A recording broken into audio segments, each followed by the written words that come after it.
esta es la sección introductoria a los cursos sobre ejecución de accesorios que damos en el laboratorio de Compet Sociedad Anónima. Mi nombre es Edgardo Vinzón y pertenezco al equipo técnico de Compet Sociedad Anónima. Vamos a hacer ahora un repaso sobre las principales características de los cables de media tensión. Los cables de media tensión en servicio son fundamentalmente de aislación extruida en material sintético y de aislación papel impregnado en masa resinosa, comúnmente dicho aislación papel-aceite. Los cables de media tensión de aislación extruida se comenzaron a instalar en Argentina en la década del 70 y son los que se instalan en la actualidad. La aislación en papel impregnado fue la tecnología inicialmente empleada hasta fines de los 80, momento a partir del cual prácticamente se instalan de aislación extruida exclusivamente. No obstante, subsisten extensiones importantes en servicio en muchos centros urbanos. Una de las ventajas de los cables de aislación extruida es la mayor simplicidad de las tecnologías de empalmes interminales y su facilidad de instalación. Al respecto, tanto para la selección como para la aplicación de los accesorios, es fundamental reconocer las características particulares de los cables a los que van a estar destinados los accesorios. Observamos la construcción típica de un cable de aislación extruida de media tensión unipolar. El mismo dispone de conductor, una capa semiconductora interna, aislación de fase, capa semiconductora externa, una cinta de relleno semiconductiva, eventualmente dispuesta, puede tener características de bloqueo de humedad, conductor de pantalla, nuevamente cinta de relleno eventualmente, o bien una cinta reunidora de Mylar, una aislación de poliéster. Y finalmente la cubierta externa. En algunos casos se incluye armadura, pero en general en distribución pública no se aplica frecuentemente. Además de los cables unipolares, como el de la hoja anterior, se construyen tripolares y a partir de un cierto nivel de tensión dependiente del material aislante, como veremos más adelante, cada fase requiere al menos de una capa semiconductora externa, pudiendo tener también una pantalla individual o estar concebido con capa semiconductora externa por fase y pantalla común. En los cables tripolares, en tanto la suma de las corrientes en condiciones de operación normal es nula, se pueden aplicar armaduras de acero galvanizado, que es ferromagnético, pero a la vez ofrece una buena resistencia a un costo razonable. Esto no puede hacerse en cables unipolares donde la armadura debe ser no ferromagnética. Una primera cuestión importante de reconocer es la designación de la tensión nominal del cable. La designación comprende la tensión fase-tierra, que no hay que confundir con la tensión simple o llamada de fase del sistema, la tensión nominal entre fases, tensión compuesta o llamada comúnmente de línea, que es con la que se designa normalmente la tensión del sistema, y la tensión máxima del sistema, que es superior a la nominal en un factor que puede diferir entre países, que aproximadamente para la IEC casi en general es un 20% por encima de la tensión nominal del sistema. La tensión U0, o sea, la tensión fase-tierra a adoptar, depende de la categoría del sistema y es determinante en el caso del cable. La IEC 60502 identifica la categoría con letras A, B, C y la norma IRAN 2178 actual, que está en proceso de revisión, la identifica con números romanos, categoría 1, categoría 2, que es algo a lo que muchos seguramente están acostumbrados. La diferencia entre categorías responde al tiempo en que se despeja una falla a tierra en el sistema, tiempo durante el cual la tensión fase-tierra de las fases no falladas resultan superiores a la tensión simple en diverso grado dependiendo del esquema de conexión a tierra del sistema. Entonces, y por lo tanto, la elección de U0 está íntimamente relacionada con el modo de conexión a tierra del sistema.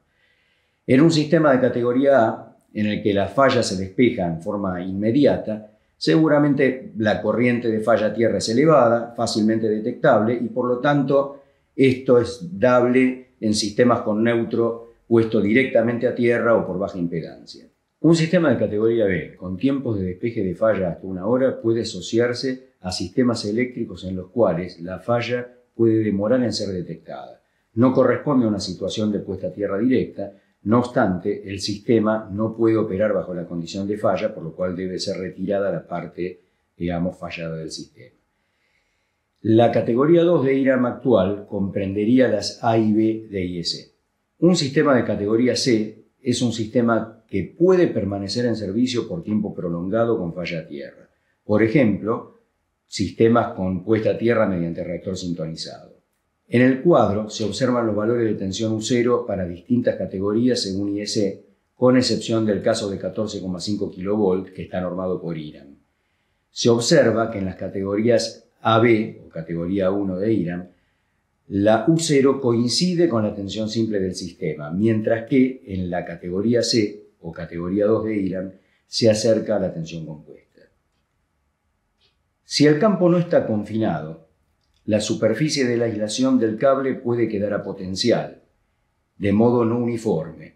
Por ejemplo, si el cable estuviera en contacto en un punto a tierra, ese punto va a estar a potencial de tierra, pero el resto de la superficie no lo va a estar.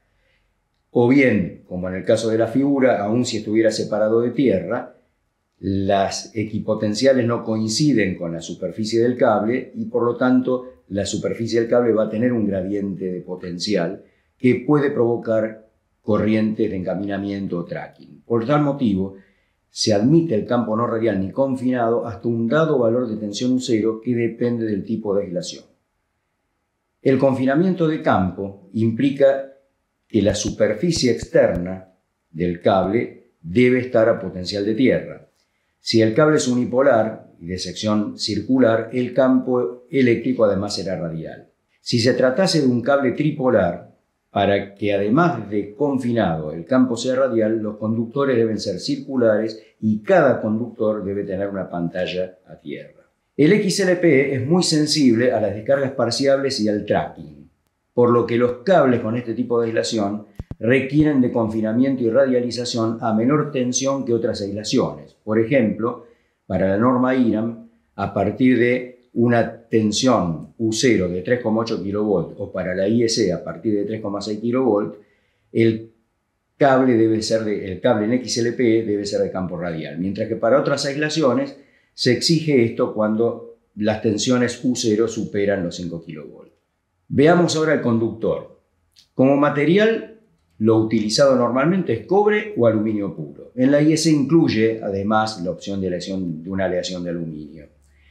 Naturalmente, el aluminio está siendo cada vez más utilizado, dado que, si bien su resistividad es un 69% mayor que la del cobre, la densidad es la tercera parte, resultando una masa aproximadamente de la mitad respecto de la del cobre para igual resistencia eléctrica, pero con una ventaja adicional, un costo por kilogramo sensiblemente menor.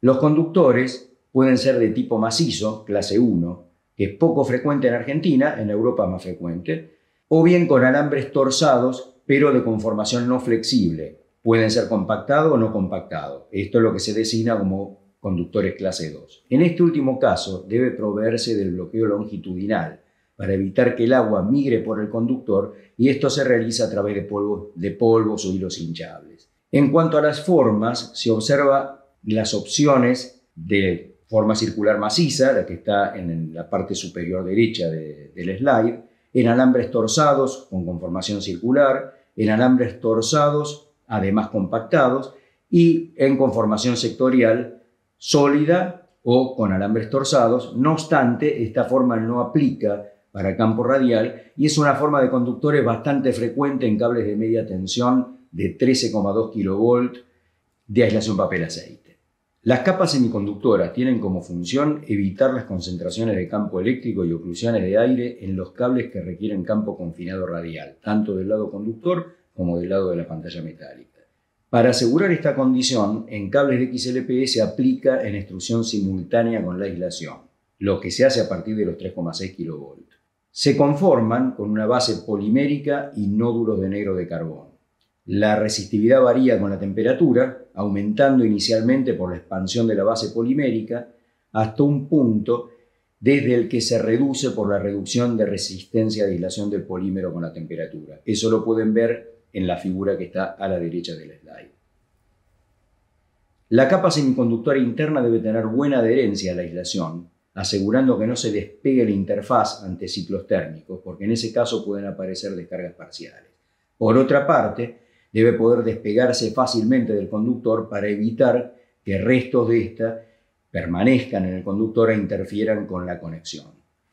La función específica en este caso es la de evitar los huecos de aire que podrían quedar entre los intersticios de la cuerda y la aislación, y además la concentración de campo producida por los hilos del cable, sobre todo cuando la veta no es compactada. El XLPE y el EPR aplican para todo el rango de media tensión. Para instalaciones fijas, el XLPE es dominante, pues si bien es poco flexible y más sensible a las descargas parciales, tiene menores pérdidas dieléctricas y además es más económico. El EPR, Ethylene Propylene Rubber, para decir el nombre completo, conviene en casos en los que se requiere mayor flexibilidad del cable, sea por eventuales movimientos del cable en su explotación, sea para líneas móviles también, como para el caso de tamaños de conductor grandes que requieren que el cable o la aislación tenga cierta flexibilidad para poder conformarlo y tener radios de curvatura razonables. El PVC puede emplearse en sistemas de media tensión, pero con un límite recomendable de hasta 3,8 kV de U0 y 6,6 kV de tensión entre fases, porque si bien puede soportar una U0 algo mayor, es desaconsejable por las elevadas pérdidas dieléctricas. Las temperaturas admisibles de operación normal y ante cortocircuito indicadas tanto por la norma nacional IRAM como por la IEC son las mismas para el XLPE y el EPR y, como indica el cuadro, corresponden a 90 grados centígrados de temperatura en operación normal, 130 grados centígrados en emergencia y 250 grados centígrados en cortocircuito. Aclaro que la temperatura de emergencia que está indicada en el cuadro está comprendida dentro de la IRAM, la IEC no la indica. En algunos países se aplican variantes de XLPR y EPR que admiten temperaturas de trabajo y en emergencia algo mayores. Los espesores dependen en primera instancia del valor de U0 y del campo eléctrico de trabajo del material aislante.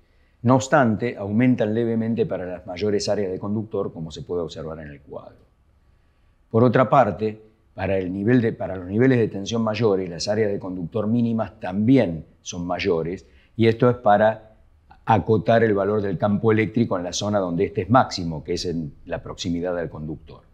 Vamos a ver ahora la función de la semiconductora externa. La semiconductora externa confina y uniformiza el campo eléctrico, en definitiva, en la superficie exterior de la aislación. Puede ser pelable o puede ser adherida, o como muchas veces se le dice en la jerga bonded. En el primer caso, para su extracción, permite aplicar herramientas que desarrollan un corte en hélice en un espesor levemente menor que la capa semiconductora y luego permite su extracción simplemente estirando esa hélice y despegándola. En el segundo caso, para la extracción es necesario que la herramienta prácticamente tornee el espesor de la capa semiconductora dejando la aislación libre. Por supuesto, esto tiene que hacerse con una herramienta diferente.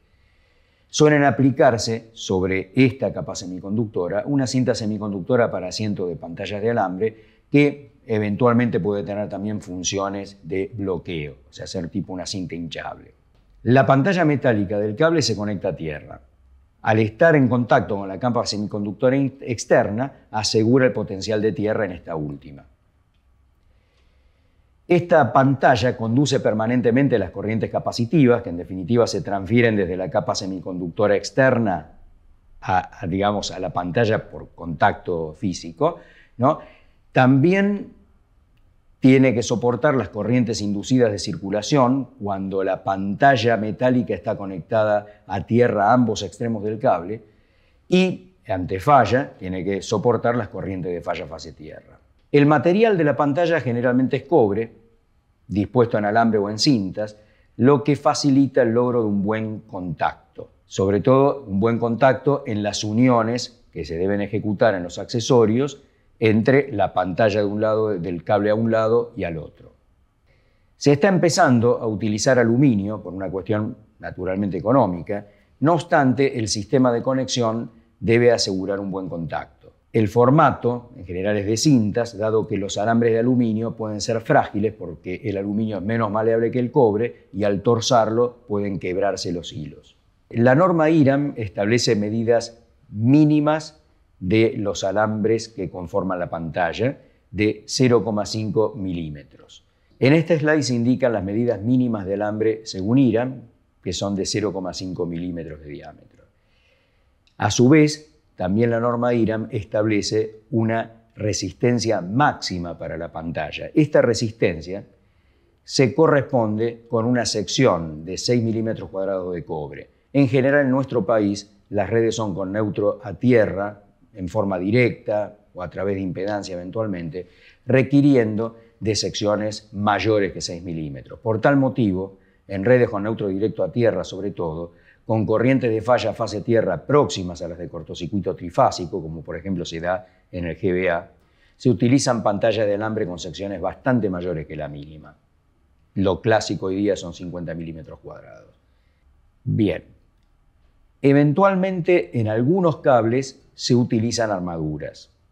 La armadura se aplica cuando se desea proveer una protección mecánica complementaria a la protección que brindan las losetas o placas superiores que se disponen en cables enterrados al momento de su instalación. Por otra parte, suelen aplicarse en cables expuestos cuando existe un riesgo de afectación por roedores. Por ejemplo, cables en bandejas portacable a la intemperie o en espacios donde los roedores pueden acceder. La norma IRAM indica varias opciones de armadura que ven en la lista del slide, siendo la de flejes la habitual. Como dijimos anteriormente, en caso de cables unipolares no puede aplicarse armadura con fleje de acero, aplicándose folio de aluminio, por ejemplo, como en el caso de la figura, que tienen obviamente menor resistencia mecánica. En el caso de cables tripolares se puede aplicar la armadura de acero galvanizado sin inconvenientes, lo que le confiere una resistencia mecánica superior. Vamos ahora a la vaina externa. La vaina externa protege al cable de la agresión mecánica sobre la pantalla y la semiconductora externa y protege al cable del ingreso de humedad, que es un factor determinante en la vida útil del cable, sobre todo en las aireaciones XLPE, por el efecto de arborescencia por agua. En algunos países, al principio de la aplicación de cables de aireación sintética, por ejemplo en Norteamérica, se utilizaron cables sin vaina externa. Esa práctica se discontinuó precisamente porque con los años la experiencia mostró los inconvenientes antedichos.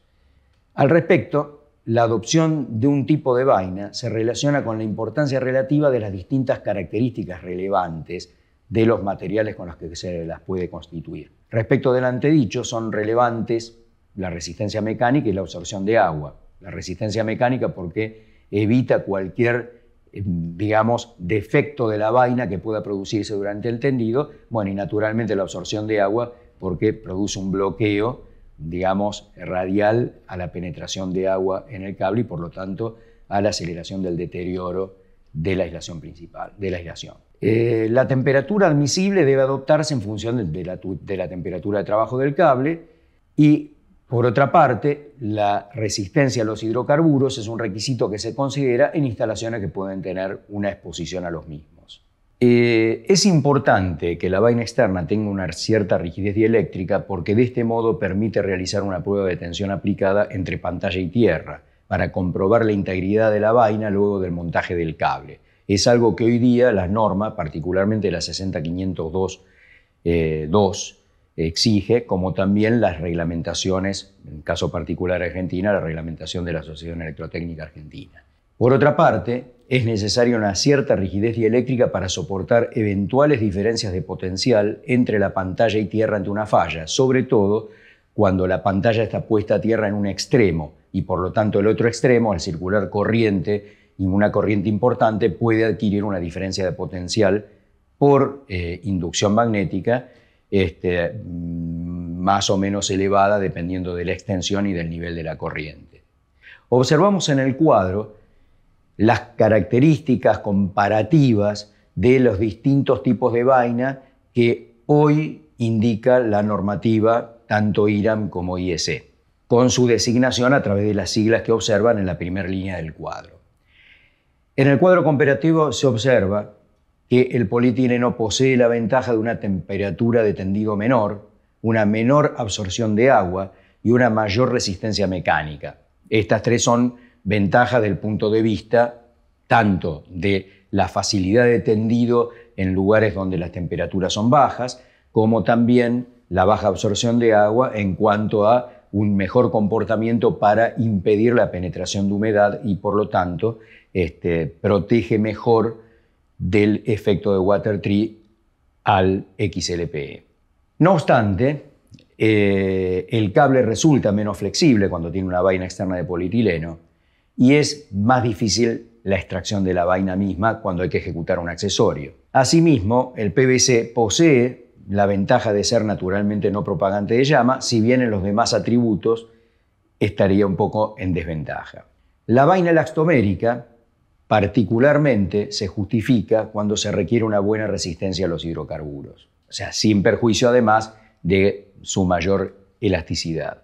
Bueno, después de haber repasado todas estas características principales de los cables de aislación extruida, vamos ahora a concluir con algunas consideraciones relativas a qué características son relevantes a la hora de elegir o instalar un accesorio. Por una parte, respecto de la conformación general del cable, es importante reconocer qué tipo de conductor y qué conformación tiene a la hora de seleccionar el material, tipo y tamaño del conector de unión o terminal necesario para ejecutar la conexión entre dos cables o entre cable y un borne de un equipo. La aislación interesa por cuanto la categoría del cable, la tensión nominal fase tierra, son dos datos que uno tiene que considerar a la hora de elegir el accesorio que corresponde a la tensión fase tierra del cable. La capa semiconductora externa es importante tomarla en cuenta de qué tipo es para la elección de la herramienta con la cual voy a efectuar su retiro.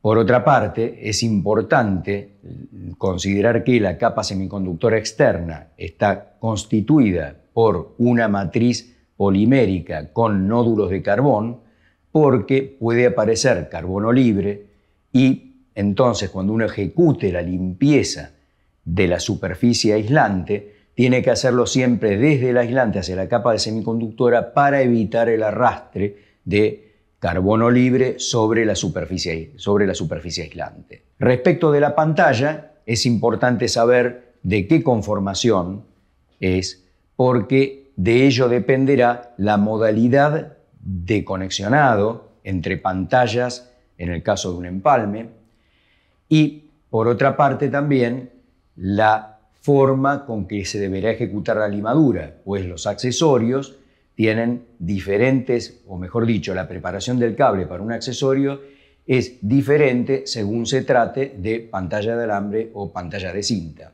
Por otra parte, el área de conductor nos define el tamaño de los conectores que vamos a aplicar y también si eventualmente requiero de un cable de conexión para producir la conexión entre ambos lados, como puede ocurrir en las